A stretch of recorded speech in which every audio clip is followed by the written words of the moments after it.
오늘 우리에게 주신 하나님의 말씀은 시편 90편 9절에서 17절 말씀입니다. 시간을 분별할 지혜를 주소서라는 제목으로 하나님 말씀 증거할 때에 은혜의 시간 되시기 바랍니다. 여러분, 한 주간 강건하셨습니까? 여러분이 다른 자리에 있지 않고 하나님의 전에 나와 하나님을 예배하는 이 시간이 우리에게 가장 복되고 즐거운 날인 줄 믿습니다. 여러분, 지금 여러분의 나이가 어떻게 되십니까? 저는요, 올해 60입니다. 지나서 보니까요, 하루하루는 참 힘들고 어려울 때가 많이 있었습니다. 때로는 이 생명이 보존이 될 수 있을까라고 두렵게 느끼는 순간들도 있었습니다. 그런데 느끼는 교훈은 다 지나가더라는 겁니다. 즐거웠던 날들도 괴로웠던 날들도, 그리고 오늘만 같았으면 좋겠다 생각했던 모든 날들도, 아니면 오늘 같은 날들이 계속되면 어떡하나 생각했던 모든 날들도 다 지나가더라는 겁니다. 저는 어제 아주 기쁜 소식을 들었습니다. 저희 사랑하는 조카가 곧 결혼을 하게 된다는 소식이었습니다. 가만히 생각해 보면 제 동생이 결혼할 때가 엊그제 같은데, 그 아이가 낳았던 그의 딸이 정말 엊그제 어머니의 그 포대에 보자기에 뭐라 합니까? 멸빵? 띨빵? 그게 쌓여서 온 지가 정말 엊그제 같은데 그 아이가 결혼을 한다는 소식이 정말 세월이 이렇게 많이 지났구나 라는 생각이 들었습니다.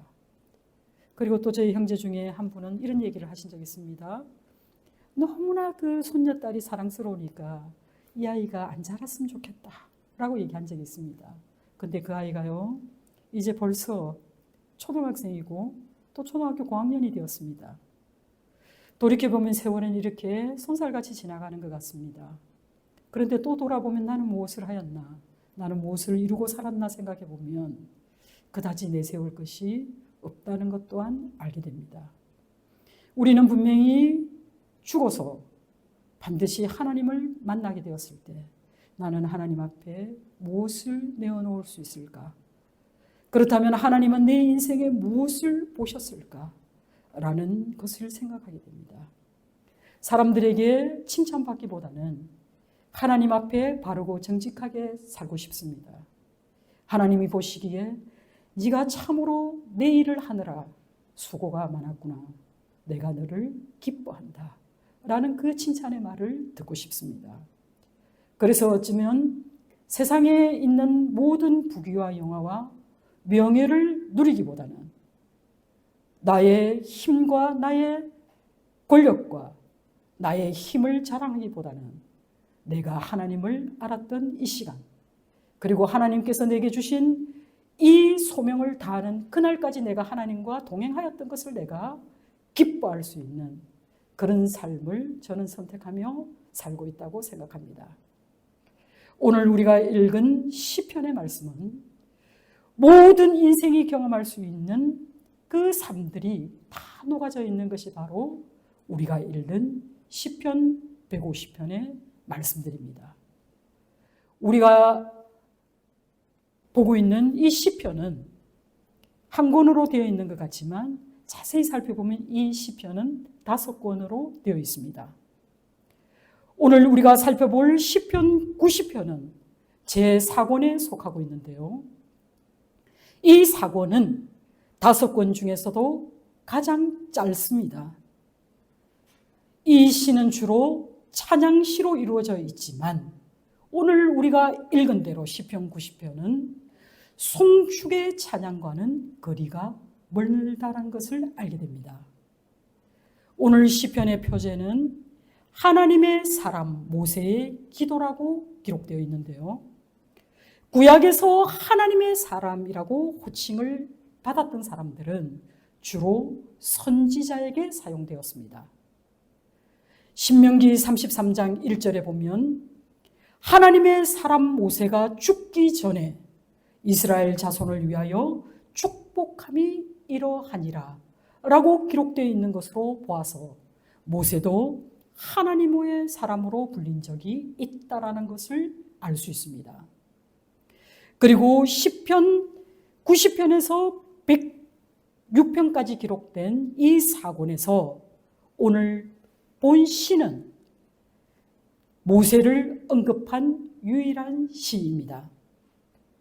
이 시편은 전체적으로 보면 모세와 출애굽 시대에 초점이 맞춰져 있습니다. 출애굽한 이스라엘 백성의 그 불신앙적인 행동으로 인해서 저들 모두가 광야에서 진멸하게 되리라는 하나님의 선고가 있었을 때 당시 민족의 지도자로서 하나님과 그리고 이스라엘의 중보의 역할을 맡은 중보자로서 모세는 상당히 오래 지속된 그 하나님의 진노가 이제 끝이 나기를 간절히 바라는 마음으로 하나님께 간구하고 있는 것입니다. 그리고 아침에 돋는 풀과 같이 순간에 불과한 유한하고 무상한 우리의 삶과는 너무나 대조적으로 하나님의 영원하심을 극명하게 대조함으로써 유한한 인간이 자기 자신에게 의지할 것이 아니라 영원하신 그 하나님의 은총을 바라며 그 하나님만을 알 것을, 그리고 그 하나님께로부터 오는 그 은총을 누리게 될 것을 간구하고 있는 것입니다. 하나님께서 인생들의 죄로 인하여 계속해서 진노하신다면 우리 중에 어떤 인생도 소망을 갖고 살아가기는 어렵습니다. 유한하고 범죄한 인간이 범죄할 수밖에 없는 그 나약함을 긍휼히 지극하신 하나님께 나아가 그분의 긍휼과 그분의 은총만을 간구하는 그 기도를 우리에게 가르쳐주고 있는 것입니다. 성경은 인간이 하나님께 범죄한 결과 죽음과 고통의 원인이 되는 각종 재앙이 인간의 죄의 대가로 주어졌다고 분명히 밝히고 있습니다. 인생은 짧고 인생은 참으로 험함에도 불구하고 우리는 죄를 짓지 않으려고 해도 죄를 짓지 않을 수 없는 그런 나약한 존재가 바로 우리입니다. 여러분, 본문 9절의 말씀처럼 우리의 모든 날이 주의 분노 중에 지나가며 우리의 평생이 순식간에 끝날 것이라고 말씀합니다. 설령 사람들이 오래 산다 할지라도 70에서 80을 넘기기 어렵다라고 얘기하는데요. 성경이 70이라고 얘기할 때 이 시간은 아주 긴 세월을 의미합니다. 이 70이라는 세월은 바로 그들이 경험하였던 포로의 생활과 연관이 되어 있는데요.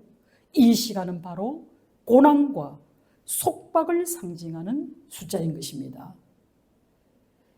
하나님이 외면한 인생은 제 아무리 자신의 나이를 자랑할 만큼 그가 건강하고 장수를 누린다 할지라도 이것은 아무 소용이 없습니다.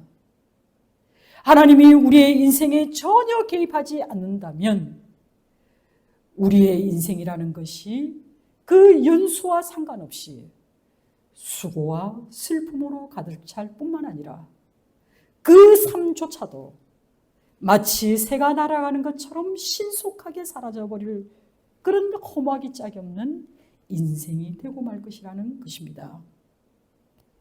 여기에 그치지 않고 하나님은 우리가 짓는 심각한 죄뿐만 아니라 가장 엄밀한 죄까지도 하나님 앞에서는 그 어느 것 하나 숨길 수 없이 다 드러나기에 우리는 하나님의 심판을 두려워해야 합니다. 이 세상에서 주의 심판을 피할 수 있는 사람은 아무도 없습니다. 그 누구도 하나님 앞에서 당당하게 나는 죄가 없습니다, 나는 무죄합니다라고 자신을 변론할 자도 이 세상에는 없습니다. 바울은 로마서 3장 10절에 말씀하신 것처럼 의인은 없나니 하나도 없습니다.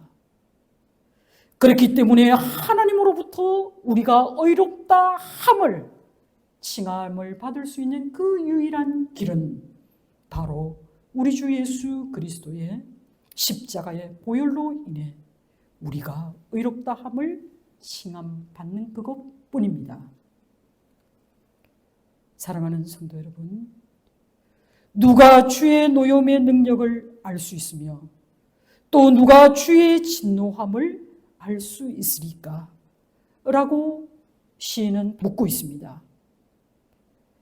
시인은 하나님의 진노에 대한 두려움을 아주 강한 어조로 표현하고 있습니다. 그리고 하나님의 권능에 대해 인간이 다 헤아릴 수 없듯이 하나님의 진노가 얼마나 두려운 것인가를 사람들이 역시 알지 못한다고 말합니다. 그럼에도 불구하고 미련한 사람은 하나님의 진노가 얼마나 무서운 것인가에 대해서 전혀 인식하지 않고 살아갑니다. 그렇기 때문에 그들은 그들의 생각에 옳은 대로, 자기의 소견에 옳다고 느끼는 대로 그들은 행악을 저지르고 또 그 죄 가운데 살아가기를 주저하지 않습니다.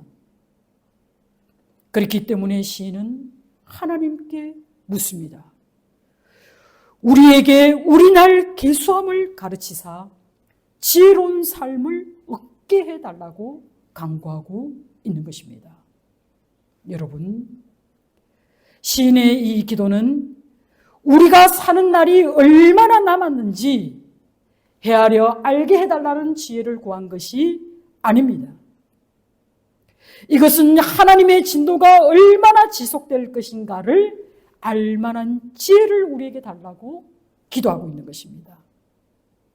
이것은 곧 하나님의 심판이 언제까지 지속될 것인가에 대한 분별력을 갖고 있다면 다시는 죄를 짓지 않는 그 지혜로운 마음을 우리가 갖게 될 것이라는 그런 사실을 그가 고백하고 있는 것입니다. 또한 이 기도는 모든 인생들에게 우리 하나님의 그 진노의 날수를 정확하게 계산하여 인생의 끝이 있음을 이해하게 해달라는 그런 호소와도 같은 것입니다. 만일 하나님이 주시는 지혜로 하나님의 진노가 얼마나 계속될 것인가를 알게 된다면 이 또한 하나님의 진노가 언제 끝이 날 것인가에 대한 소망을 가질 수 있다는 사실입니다. 그렇습니다, 여러분. 모든 것에는 그것이 무엇이든지 간에 시작이 있고 끝이 있습니다. 우리의 인생들 가운데 영원한 것은 아무것도 없습니다. 우리의 삶보다 좀 더 지속된다 할지라도 하나님 앞에 그리고 해 아래 새로운 것은 아무것도 없습니다. 여러분, 지혜의 근본이신 하나님을 경외하는 마음이 우리에게 없다면 우리의 삶의 가치관이나 방법이나 태도 등에서 하나님의 거룩하신 뜻에 대해 우리는 전혀 알지 못할 것입니다. 그리고 자신의 행위에 대해서 우리가 어떤 변명을 늘어놓고 또 어떻게 합리화하며 살아간다 할지라도 그것은 결코 가치 있는 삶이 될 수 없습니다. 그렇기 때문에 우리는 지혜 없는 자가 되지 말고 항상 지혜의 마음을 얻기 위해서 하나님 앞에 기도하는 성도가 되어야 할 줄 믿습니다. 이 시편에서 가장 긍정적인 말씀인 지혜의 말씀을 구한 24절이 우리에게 가르쳐주는 것은 사람이 구하는 지혜의 마음은 곧 여호와의 주인 되심을 의식하며 살아가는 삶이 되어야 한다는 것입니다. 우리가 하나님을 의식하고 살아갈 때에 우리는 비로소 제 아래에 놓여 살아가는 것을 거부하게 될 것입니다. 우리는 먼저 스스로가 자신의 한계를 깨닫고 전적으로 하나님을 신뢰하고 의지하는 마음으로 기도해야 합니다. 우리에게 가르쳐 주시옵소서 라고 기도해야 합니다. 우리에게 우리날 계수함을 하나님이여 우리에게 가르쳐 주소서라고 기도하는 이것이 바로 시편 전체가 전하는 핵심 메시지인 것입니다. 시인은 하나님께 숫자를 헤아리는 그 방법을 가르쳐 달라는 것이 아닙니다. 우리가 하나님의 뜻을 알아서 하나님의 그 마음을 알아서 우리가 세상을 분별하고 우리의 삶을 변혁시키는 그런 하나님의 뜻을 우리에게 가르쳐 달라고 기도하고 있는 것입니다. 우리의 삶을 완전히 바꾸어 놓을 수 있는 것은 하나님의 가르침을 따라 순종하며 살아갈 때 우리의 순종으로 하나님의 진노를 피하고 또 우리의 순종이 오늘 우리가 시편 1편에 읽은 말씀처럼 죄인의 길에 서지 않고 오만한 자의 자리에 앉게 되지 않는 그런 축복의 길이 열리게 되는 것입니다. 사랑하는 성도 여러분, 우리는 순종함으로 하나님의 진노를 피할 수 있습니다. 그리고 우리의 순종이 하나님을 기쁘시게 하는 자리에까지 우리를 인도해 주실 것입니다. 그리고 3절에서 6절의 시인은 하나님의 헤세드, 곧 하나님의 은총을 구하는 귀한 기도를 올려드립니다. 13절의 시인은 이렇게 얘기합니다. 여호와여 돌아오소서 언제까지니까 주의 종들을 불쌍히 여기소서라며 간절히 하나님 앞에 기도합니다. 저는 이 기도를 너무 좋아합니다. 여러분, 하나님께서 이스라엘 백성들의 범죄함으로 인해서 그들로부터 등을 돌리고 계신다는 것이 시인의 인식입니다. 여러분, 우리의 삶 가운데 하나님이 함께하지 아니하시고 우리의 삶에 하나님이 등을 돌리고 계신다면 우리의 모든 수고는 헛될 것입니다. 우리의 모든 계획은 모래 위에 집을 짓는 것과 같을 것입니다. 그렇기 때문에 우리는 오늘 시인의 호소처럼 여호와여 돌아오소서라고 간절히 기도해야 합니다. 이것은 하나님이여 하나님의 마음을 이제 바꾸어 주소서라는 간절한 기도입니다. 이와 같은 기도는 출애굽기 32장 12절에서 모세가 하나님께 동일한 기도를 드린 것에서도 찾아볼 수 있습니다. 모세는 주의 맹렬한 노를 그치시고 뜻을 돌이키사 주의 백성에게 이 화를 내리지 마소서라고 중보기도 하였습니다. 비록 자신들의 고통이 심판하시는 하나님의 진노에서 비롯되었다 할지라도 오히려 그들에게로 돌아오소서 그리고 그들 가운데 임재하여 주소서라는 이 요청은 참으로 하나님의 사람으로서 그리고 저와 여러분이 끝끝내 하나님 앞에 간구해야 할 그런 기도의 내용인 것입니다. 하나님이 다시 우리에게로 돌아오실 때 그들이 현재 처해 있는 그 어려움과 그 숱한 문제들이 해결될 것을 확신하고 있기 때문에 그렇습니다. 하나님이 돌아오시면 곧 이는 하나님이 우리를 불쌍히 여기셨다라는 그 증거임을 알고 있기 때문에 또한 이것은 우리의 죄의 모든 문제들이 하나님께서 해결해 주셨다라는 것에 대한 확신이기 때문에 이와 같은 기도를 드릴 수 있는 것입니다. 시인은 하나님께서 진노를 그만 거두시고 돌아오사 이스라엘을 용서해 주실 것을 간절히 요청하는데 머무르지 않고 긍휼히 지극하신 그 하나님의 성품에 의존하여서 주여 우리를 불쌍히 여기소서라고 기도합니다. 여러분, 우리 주님께서 사역하시던 그 팔레스타인 현장을 여러분 기억해 보시기 바랍니다.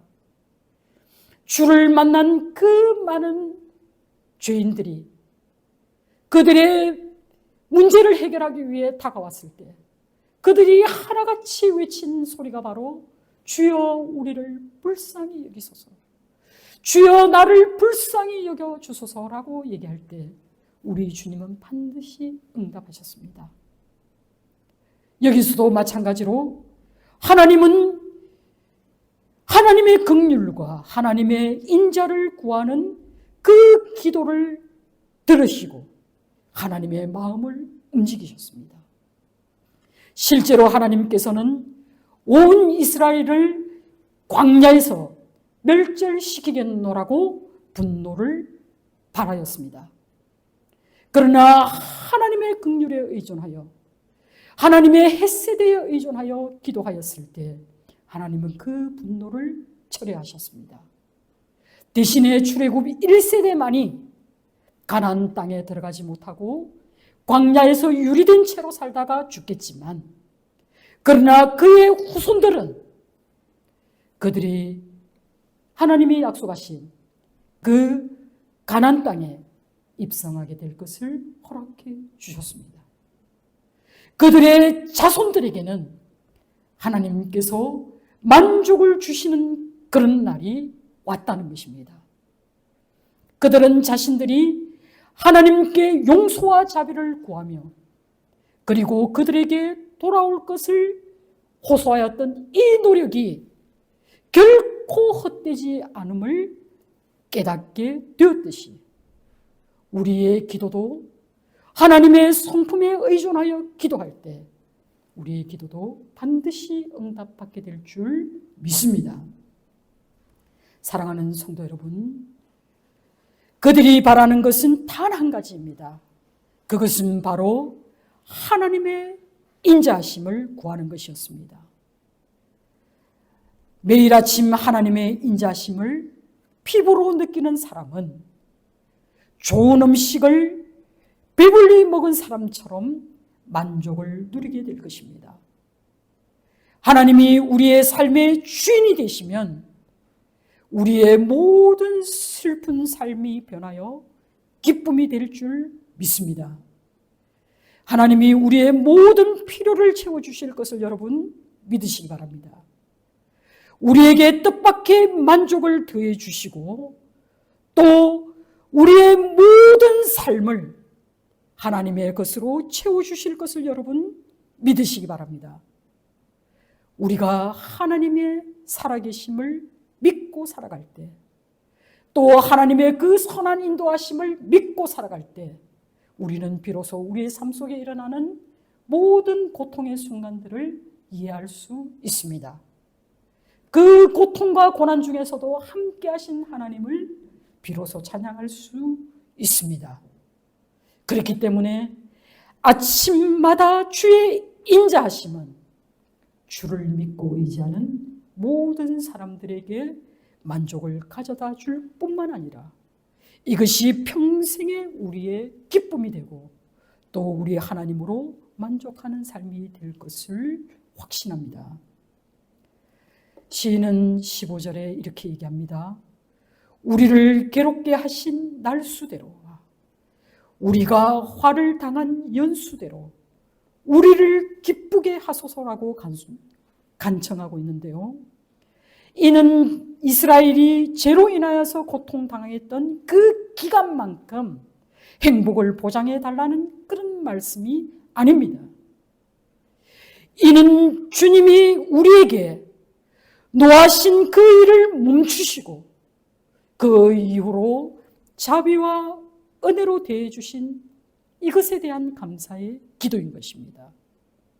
이제는 하나님께서 우리에게 노하는 일을 멈추시고 그들이 마치 애굽에서 당하였던 그 압제에서 비롯된 그 오랜 세월 동안의 그 고난의 삶을 살았다 할지라도 이제는 지속적인 하나님의 그 놀라우신 은혜를 경험하고 또 하나님이 주시는 그 기쁨의 나날들을 살게 해달라는 그런 기도인 것입니다. 그러면서 시인은 주께서 행하신 일을 주의 종들에게 나타내시며 주의 영광을 그들의 자손에게 나타내소서라며 기도합니다. 여러분, 모세가 지금 자기 백성에게 축복하는 이 기도가 여러분의 가정에서 이루어져야 합니다. 그리고 이 교회 내에서 우리는 모세처럼 기도해야 합니다. 시인은 하나님이 행하신 일을 자신들의 눈으로 직접 보기를 원한다는 이 간구 속에 이 일은 바로 하나님의 업적입니다. 하나님이 이스라엘의 백성들의 삶 가운데 행하셨던 그 일, 하나님이 내 인생에 보여주셨던 그 일을 그가 또 보여달라고 간구하고 있는 것입니다. 시인이 알고 기억하는 그 하나님의 놀라운 축복, 하나님이 먼저 행하셨던 그 위대하신 일들을 시인은 보게 해달라고 간구하고 있는 것입니다. 그들에게 얼마나 큰 기쁨이고 또 그들에게 얼마나 큰 행복이었는지 시인은 주께서 행하신 일, 즉 하나님의 선한 그 업적을 우리 자손들에게도 이르게 해달라고 기도하고 있는 것입니다. 사랑하는 성도 여러분, 이 기도가 저와 여러분의 기도가 되어야 하지 않겠습니까? 하나님의 놀라운 축복이 우리 자손 만대기까지 이르는 복이 되어야 하지 않겠습니까? 하나님께서 작정하신 바를 이루게 하기 위해 하나님께서 친히 우리의 삶 가운데 개입하여 주시고 하나님께서 우리 교회 가운데 역사하여 주시는 그 놀라운 일을 행하여 주실 것을 우리가 기도해야 되지 않겠습니까? 이 모든 일을 출애굽 백성들이 그들의 출애굽 여정 가운데서 40년을 광야 생활하는 동안 하나님이 보여주셨던 그 놀라운 일을 그들이 목격하였던 것처럼 우리도 우리의 삶 가운데 하나님께서 어떻게 역사하셨는지 또 하나님께서 역사하실 그 일을 기대하면서 우리도 하나님의 그 능력을 구하는 기도를 드려야 할 줄 믿습니다. 하나님께서 우리의 삶에 개입하실 때에 여러분은 하나님께 어떻게 반응하기 원하십니까? 주의 영광은 하나님이 행하신 그 모든 일 가운데 드러납니다. 주의 영광은 바로 우리 하나님의 위엄입니다. 주의 영광은 우리 하나님의 권능입니다. 주의 영광은 바로 우리 하나님의 신성이 우리의 삶 가운데 드러나는 아주 영광스러운 모습입니다.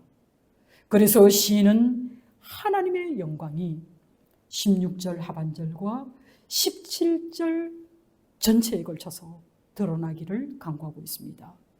먼저는 자식이 자손들에게 나타날 것을 간구하고 그 다음으로는 하나님의 영광, 하나님의 은총이 우리에게 내려질 것을 간절하게 구하고 있는 것입니다.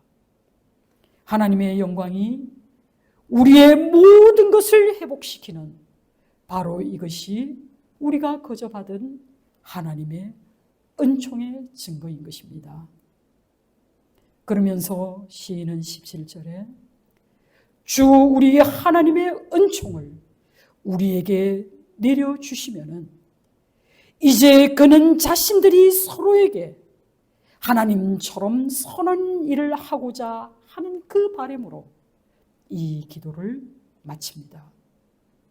물론 그들은 하나님의 업적에 비한다면은 보잘것없는 일을 하겠지만 그래도 하나님이 이루신 그 위대하신 일에는 미치지 못할지라도 우리가 할 수 있는 모든 최선을 다해서 그 작은 일, 그리고 그 단순한 노동을 행함으로써 하나님의 살아계심을 우리가 증거하며 나아갈 수 있게 된다는 것입니다.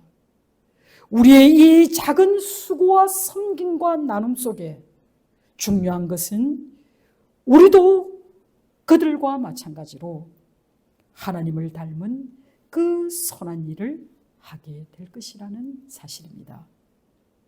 시인은 말합니다. 우리의 손이 행한 것을 경고하게 하소서라는 이 말을 동일한 어조로 2번씩이나 강구하고 있습니다. 이것은 반드시 그렇게 되기를 원하나이다라는 간절한 기도입니다.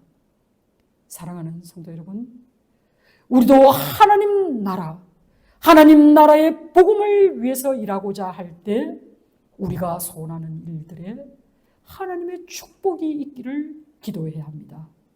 그리고 우리의 사역이 더욱더 견고하기를 하나님께 구해야 합니다. 여기서 견고하게라는 이 히브리어 쿠는 세우다, 지속시키다라는 뜻도 있지만 여기서는 이루다, 성취하다라는 그런 의미입니다.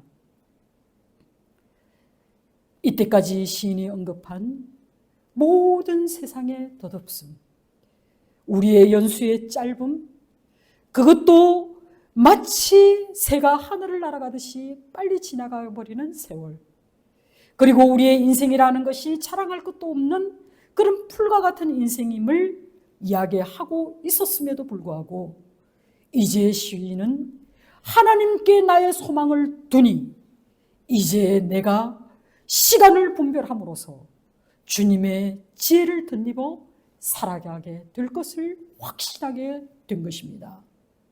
여러분, 우리의 인생은 한 번뿐입니다. 어느 종교처럼 우리는 윤회를 믿는 그런 종교가 아닙니다. 기독교 신앙은 이 한 번뿐인 인생을 여러분은 어떻게 살 것인가 라고 끊임없이 물어옵니다. 한 번뿐인 인생, 그것도 아주 짧은 인생. 아침 이슬과도 같고 풀과도 같고 또 한낮 피었다 지는 꽃과 같은 이런 인생. 금방 날아오른 새가 순식간에 사라져버려는 그런 인생. 활이 시위에서 떠나자 바로 사라져버리는 그런 인생이 바로 우리의 인생입니다. 그러나 이 한 번뿐인 인생에 우리가 책임져야 할 일은 참으로 막중합니다. 우리 하나님의 지혜가 없다면, 우리 하나님의 그 선하심이 없다면 우리는 이 인생 앞에서 끊임없이 헛되고 헛되니 모든 것은 헛되다고 한탄하며 이 세상을 마무리하게 될지 모릅니다. 그러나 여러분, 우리는 지금 나와 함께 있는 이 사람이 가장 내게 귀한 사람인 줄 아시기 바랍니다. 그리고 내가 지금 있는 이 시간이, 그리고 지금 내가 있는 이곳이 가장 귀하고 복된 자리인 줄 믿으시기 바랍니다. 여러분이 어느 곳에 계시든, 여러분이 무엇을 하시든 여러분은 하나님의 사람으로 살아야 합니다.